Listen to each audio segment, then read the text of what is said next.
മൂന്നാം മോദി സർക്കാരിന്റെ ഒന്നാം വാർഷികത്തോടനുബന്ധിച്ച് സമ്പൂർണ്ണ മന്ത്രിസഭായോഗം പ്രധാനമന്ത്രി നരേന്ദ്രമോദി വിളിച്ചിട്ടുണ്ട്. അത് ഓപ്പറേഷൻ സിന്ദൂറിന് ശേഷമുള്ള ആദ്യ യോഗം കൂടിയാണ്. നന്ദഗോപൻ ചേരുന്ന വിവരങ്ങളുമായി. നന്ദൻ, വളരെ പ്രധാനപ്പെട്ട രണ്ട് കാര്യങ്ങൾ. ഒന്ന്, ഓപ്പറേഷൻ സിന്ദൂറിന് ശേഷമുള്ള ആദ്യ സമ്പൂർണ്ണ മന്ത്രിസഭായോഗം. മറ്റൊന്ന്, ഒന്നാം വാർഷികത്തിലേക്ക് പോവുകയാണ്, മൂന്നാം മോദി സർക്കാരിന്റെ ഒന്നാം വാർഷികം. അപ്പോൾ അതുമായി ബന്ധപ്പെട്ടുള്ള പ്രവർത്തനങ്ങളിലേക്ക് കൂടി ആലോചനകൾ വരും. അങ്ങനെ എന്തൊക്കെ അജണ്ട? സിന്ധുവിന് ശേഷം ഇത് ആദ്യമായാണ് ക്യാബിനറ്റിന്റെ ഒരു പൂർണ്ണ യോഗം ചേരുന്നത്. നേരത്തെ ക്യാബിനറ്റിന്റെ സുരക്ഷാകാര്യ സമിതി ഈ ഓപ്പറേഷൻ സിന്ധുവിന് ശേഷം യോഗം ചേർന്നിരുന്നു. എന്നാൽ ഇതാദ്യമായി ഒരു പൂർണ്ണ മന്ത്രിസഭാ യോഗം നാളെ ചേരാനിരിക്കുകയാണ്.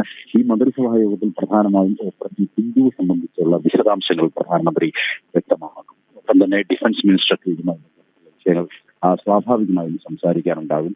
ഇത്തരം വിഷയങ്ങൾ ഓപ്പറേഷൻ സിന്ധൂരുമായി ബന്ധപ്പെട്ട് ഭാരതം കൈവരിച്ച നേട്ടങ്ങൾ എന്തെല്ലാമാണ് എന്നുള്ളത് കൃത്യമായി മന്ത്രിസഭയെ ബോധ്യപ്പെടുത്തുവാൻ വേണ്ടി നാളത്തെ മന്ത്രിസഭാ യോഗം ഉപയോഗപ്പെടുത്തും. ഒപ്പം തന്നെ മൂന്നാം നരേന്ദ്രമോദി സർക്കാരിന്റെ ഒന്നാം വാർഷികം ആഘോഷങ്ങളിലേക്ക് കടക്കുകയാണ്.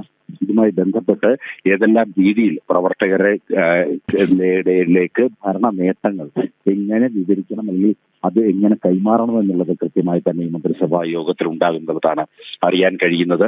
ഒപ്പം തന്നെ ഇപ്പോൾ ഈ ലോക്സഭയുടെ അല്ലെങ്കിൽ ഇതുമായി ബന്ധപ്പെട്ട് ഓപ്പറേഷൻ സിന്ധൂറുമായി ബന്ധപ്പെട്ട് ലോക്സഭയുടെ പ്രത്യേക അംഗങ്ങൾ അല്ലെങ്കിൽ ലോക്സഭയുമായി ബന്ധപ്പെട്ടുള്ള പ്രത്യേക സമിതി വിദേശ രാജ്യങ്ങൾ സന്ദർശിക്കുകയാണ്. അതുമായി ബന്ധപ്പെട്ട പുരോഗതിയും നാളെ നടക്കുന്ന ക്യാബിനറ്റിൽ ഈ ചർച്ച ചെയ്യുന്നതാണ് വ്യക്തമാകാൻ കഴിയുന്നത്.